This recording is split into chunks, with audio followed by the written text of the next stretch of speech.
Have you ever felt like you were being watched in your own home, even though no one was around? Not just a passing paranoia, but something deeper. An unease you can't shake, even when you tell yourself there's no reason for it. I never used to think about things like that, but after what happened, I don't think I'll ever feel completely safe again. My name is Rachel, and this all happened at my house in Austin, Texas. I've lived alone for a while now. My old roommate moved out last year, and I never got another. It wasn't like I couldn't afford it. I just liked the quiet. Or at least I thought I did. It started on a Wednesday night. I had just finished watching TV and was debating whether to do the dishes or leave them in the sink. Then my phone rang. At first, I ignored it. The screen showed no caller ID, and I assumed it was spam. But then it rang again. And again. By the third time, I picked up. I didn't say anything, just listened. There was no background noise, no automated voice, just silence. Then, after a few seconds, I heard it. Breathing. Slow, deliberate. Someone was on the other end listening. I hung up. It had to be a prank. Maybe some bored kid messing around. Still, I double-checked that my doors were locked before going to bed. The next night, it happened again. This time, I answered right away. Same breathing, the same quiet presence on the other end. "Who is this?" I asked. No response, just more breathing. I hung up again, but a chill crept through me. If it was a prank, why would they keep calling? For the next few nights, the pattern repeated. 3 calls, spaced a few minutes apart. Never any words, never any messages. Just that eerie silence if I picked up. By Friday, I was starting to feel unsettled. I told my friend Kelly about it over lunch. She frowned. "That's creepy," she said. "Are you sure it's not someone you know? Why would someone I know call from a blocked number and not say anything?" She shrugged. "Maybe an ex?" I shook my head. No one I've dated has that kind of dedication. Kelly suggested I change my number. I laughed it off. That felt extreme. It was just phone calls. But that night, something changed. The phone rang. Same blocked number. But this time, when I answered, the breathing was different. Closer. And then, for the first time, they spoke. Just 3 words. "I see you." I froze. My whole body went cold. I didn't speak. I couldn't. The silence stretched. Then, click. They hung up. I didn't sleep that night. And that was just the beginning. I barely slept that night. Every time I closed my eyes, I felt like something was off. Like I'd hear my phone ring at any second. I kept the ringer off. But that didn't help. My mind wouldn't stop replaying that voice. "I see you." It wasn't just the words. It was the way they were spoken. Too slow, too calm. Not playful, not angry. Just certain. The next morning, I went through my usual routine, but everything felt different. I checked the locks again, made sure the windows were shut, even glanced outside to see if anything felt off. But my street was quiet. The same as always. Maybe it really was just some creep messing around. Maybe they'd get bored and stop. I wanted to believe that. That night, I kept the lights on. I tried to distract myself. TV, music, anything. But right around the same time as before, my phone rang. No caller ID. I let it go to voicemail. A minute later, it rang again. I knew better than to answer, but I did anyway. At first, just breathing. Then a soft, barely there chuckle. Like whoever was on the other end knew I was scared. And liked it. I hung up, heart pounding. Seconds later, a text came through. "Why'd you hang up?" My stomach dropped. They had never texted before. I stared at the screen, my hands clammy. My brain was racing, trying to come up with a logical explanation. Maybe it was a prank. Maybe it was a scammer. Maybe... Then another text. "Come on, Rachel, pick up." I felt sick. I never told them my name. I blocked the number and threw my phone onto the couch like it was infected. My mind scrambled for answers. Did I post my number somewhere? Did I give it to someone who shouldn't have it? But that didn't explain how they knew my name. I barely moved the rest of the night, too afraid to even look out the windows. I told myself it was over, that blocking the number would fix it. But the next night, I got another call. Different number, same voice. You can't block me. I dropped my phone. My whole body was shaking. That was the moment I realized, whoever this was, they weren't going to stop, and they were getting closer. I didn't touch my phone for the rest of the night. I couldn't. Every time I looked at it, I half expected it to start ringing again, that same blocked number flashing on the screen. My mind kept replaying those last words. You can't block me. I tried to convince myself it was just a scare tactic, that it wasn't personal, but it felt personal. By morning, exhaustion had settled into my bones. I forced myself to get up, shower, and go about my day like normal, but I couldn't shake the feeling that I wasn't alone. Every time I passed a window, I found myself glancing outside, not because I expected to see someone, because I was afraid I would. The calls had started as a nuisance, something annoying, creepy, but distant. Now it felt like whoever was on the other end was closing in. By lunchtime, I had made up my mind. I was going to the police. I wasn't sure what they could do, but I needed to do something. When I walked into the station, I felt stupid right away.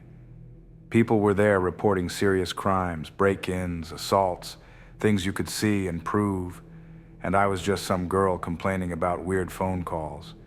Still, I told the officer at the front desk what was happening. He listened, nodding, and then asked, "Has this person made any direct threats?" I hesitated. Number they hadn't. "They haven't said they're going to hurt you?" He clarified. "No," I admitted, "but they know my name." The officer gave me a sympathetic look. "Unfortunately, if they haven't threatened you, there's not much we can do." I felt my stomach drop. "But," he continued, "you should take precautions. Change your number, be aware of your surroundings, and let someone close to you know what's going on. If anything escalates, come back." I walked out of the station feeling worse than when I walked in. That night, I turned my phone off completely. I told myself if I didn't see the calls, they wouldn't bother me. But at 2:17 a.m., I woke up to a sound that wasn't my phone, a knock at the front door. I froze. My room was dark, but my heart was hammering loud enough to drown out the silence. Another knock. Slow, deliberate. I reached for my phone, but it was still off. My hands were shaking too much to turn it back on quickly. Then, my stomach twisted as I realized. Whoever was at the door wasn't ringing the bell. They weren't calling out. They were just knocking and waiting. I didn't move. I barely breathed. Then my phone lit up. Even though it was still booting up, the notification screen flashed. One message. From a new number. "I know you're awake." My whole body went cold. I stared at the screen, my breathing shallow. The message sat there, taunting me. "I know you're awake." Another knock. I clamped a hand over my mouth, afraid that if I made a sound, whoever was outside would hear me. My brain scrambled for what to do. Call 911? But what would I say? Someone is knocking on my door? That wasn't illegal. And what if it was just a random drunk neighbor at the wrong house? But deep down, I knew. It wasn't random. I slowly slid out of bed and crept toward my window, my heart pounding so hard it felt like it would shake the walls. From where I stood, I had a partial view of the front porch. If I moved the curtain just slightly, I might be able to see. I hesitated. Did I even want to see? My phone vibrated again. "Don't look outside." I dropped it like it had burned me. I hadn't moved the curtain, hadn't even reached for it. They already knew. I backed away from the window, my breath coming in quick, uneven gasps. My hands fumbled as I finally unlocked my phone and called 911. The dispatcher's voice was calm, steady. I, on the other hand, was anything but. "There's someone outside my house," I whispered. "They've been calling me for days. They texted me just now. They know I'm awake." "Are they trying to enter the home?" the dispatcher asked. I swallowed hard. "No, just knocking." A pause. Then, "Stay on the line with me. Officers are on the way." I wanted to feel relieved, but I didn't, because the knocking had stopped. I waited, frozen in place, barely daring to breathe. No footsteps, no movement, just silence pressing in from all sides. And then, the doorknob rattled. I sucked in a sharp breath. The dispatcher was still on the line, asking if I was safe, but I couldn't even form words. I just stared at the door, my entire body locked in place. It rattled again. Harder this time. Like whoever was outside wasn't just testing it anymore. They were trying to get in. I heard the faint sound of sirens in the distance. They weren't close yet, but maybe the person outside had, because just like that, the doorknob went still. I stood there, waiting, barely daring to move. A minute passed, then 2, then 3. Finally, flashing red and blue lights flooded my windows. The police were here, but when they searched outside, they found nothing. No footprints, no sign that anyone had been there at all. Just the message on my phone.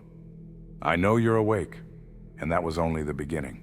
The police checked the perimeter, shining their flashlights over the yard, down the street, even behind the bushes near my porch. Nothing. No footprints in the dirt, no signs of forced entry, no proof that anyone had been there at all. I stood in my doorway, arms wrapped around myself, trying to convince the officers that I wasn't crazy. "They were here," I insisted. My voice felt too small, too shaky. They knocked. They tried the door. One of the officers, a middle-aged guy with tired eyes, sighed. "We believe you," he said. But his tone told me they didn't. They took down the details, blocked calls, the messages, the knocking. But since no crime had been committed, there wasn't much they could do. One officer gave me a generic safety lecture about home security, and another suggested I install cameras. As they drove away, I stood on my porch, staring at the empty street. Whoever had been here was gone, but for how long? The next day, I bought a security camera and installed it facing my front door. If this happened again, I'd have proof. I also changed my number, hoping it would finally end the calls. For the first time in weeks, my phone was silent. No calls, no texts. That night, I went to bed early, exhausted from everything. And for the first time in a while, I actually slept. Until I woke up at 3:12 a.m. Something felt wrong. I reached for my phone instinctively, but before I could grab it, I noticed something else. The security camera light was blinking. I sat up, my stomach twisting. It had detected motion. Hands shaking, I opened the app and pulled up the recorded footage. The screen was dark at first, the only light coming from my porch. Then, at 3:07 a.m., the motion sensor activated, and someone stepped into view. I sucked in a sharp breath. The figure stood just outside my door, half hidden in the shadows. They wore dark clothes, a hood pulled low over their face. For a few seconds, they just stood there, still, like they were waiting for something. Then they tilted their head up, just slightly. And I saw their face, or at least I should have, because somehow they were wearing a mask, not a ski mask, not anything normal. It was a plain, white, featureless mask, like they weren't just hiding their identity. They were erasing it. I felt sick. My heart pounded so hard I thought I might throw up. I forced myself to keep watching. The figure stood at my door for 3 full minutes, completely still. Then, at 3:10 a.m., they reached into their pocket. They pulled out a phone. My phone vibrated. I nearly dropped it. A text. "Why'd you change your number?" I choked back a gasp. They already had my new number. I scrambled to call 911, my hands shaking so badly I could barely press the buttons. I tried to keep my voice steady as I explained what was happening. The dispatcher told me officers were on their way. I kept staring at the footage. The figure still hadn't moved until 3:11 a.m. Then slowly, they turned their head toward the camera and just stood there, watching me, like they knew, like they had always known. At 3:12 a.m., the screen glitched out, and when it came back, they were gone. By the time the police arrived, I was shaking so badly, I could barely get the words out. I showed them the security footage, my phone screen still glowing with that last unread message. "Why'd you change your number?" The officers took my phone and reviewed the footage, rewinding, pausing, zooming in. One of them frowned. "You said the camera glitched?" I nodded, right before they disappeared. He sighed and exchanged a glance with his partner. Could be interference, could be them trying to jam the signal. Either way, they knew exactly what they were doing. I swallowed hard. That didn't make me feel better. The police searched the area again, this time taking it more seriously. They went up and down the street, checked security cameras from my neighbors' houses, and even had a patrol car drive around for the next few hours. They didn't find anything. No suspicious vehicles, no signs of forced entry, no footprints, nothing.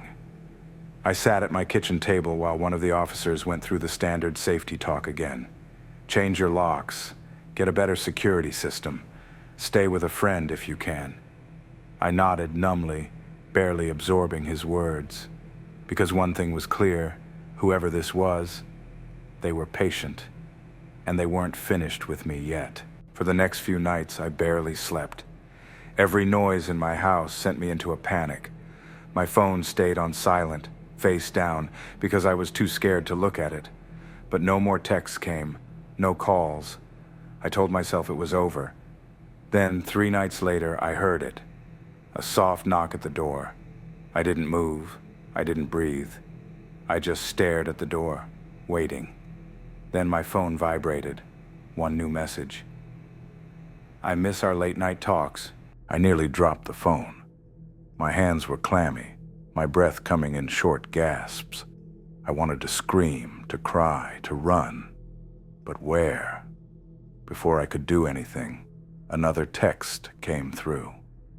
"See you soon, Rachel." I called 911 again. I barely remember what I told them, just that they needed to get here now. The police came, did another search, but the result was the same. No signs of anyone, no cameras catching them coming or going. It was like they vanished into thin air. That was 2 months ago. I don't live in that house anymore. The day after that last message, I packed a bag and left. I didn't tell anyone where I was going, not even my closest friends. I changed my number again. I don't answer calls from anyone I don't know. I thought moving would help, that maybe I could outrun whoever this was.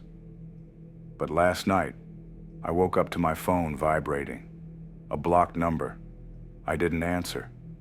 But this morning, when I checked my messages, there was a new one waiting for me. Just 2 words. Found you. If you enjoyed this story, don't forget to like this video, subscribe to the channel, and click on the bell to listen to new stories from Mr. Fear every day. Also, let us know in the comments where you listened to this story. Thank you for watching.